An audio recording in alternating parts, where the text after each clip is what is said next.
Look, what's your analysis of what's going on here? Because a lot of people seem to be saying, a lot of experts seem to be saying, actually, what Rishi Sunak and the Chancellor seem to be proposing for the autumn statement is actually well, certainly not a good strategy when we're heading into a very long, even if very shallow, recession. Yes, well, they're confronting two conflicting pressures. One is that as a result of high inflation and rising interest rates, but also the catastrophe of the cross-quartering mini-budget, they need to restore, at least over the medium term, a path back towards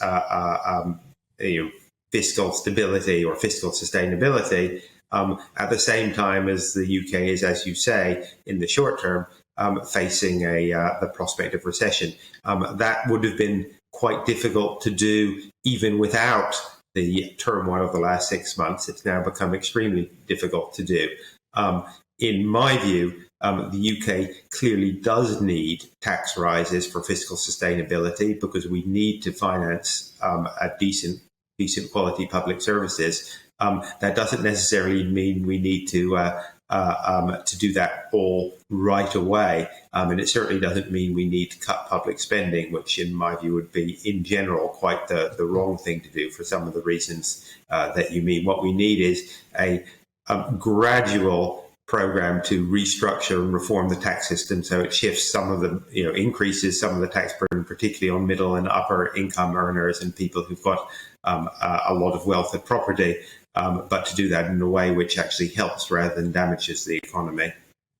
It seems that almost every day there's a sort of leak or a suggestion, a rumour coming from government, and particularly Number 11, about what might be in store for us come the autumn statement.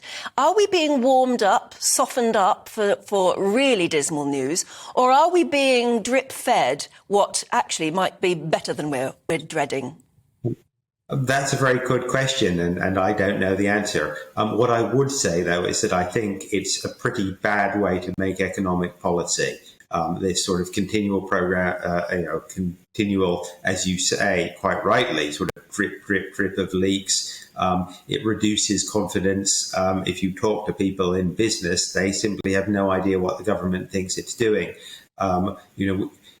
Under previous governments, and I, of course, worked for governments of both parties for a long time, from the late 1980s to the 2000s, the Treasury and ministers in the Treasury didn't typically behave like this. They tried to be a bit more responsible and a bit more consistent. And I think, unfortunately, that we've seen a deterioration in the quality of policy making. As you say, it's very difficult to know what exactly to think. What of these leaks is accurate, and what of them is just trying to soften us up and maybe make our expectations so negative that reality turns out to be at least a little bit better. I'm sure there's some of that, but we won't know until next week.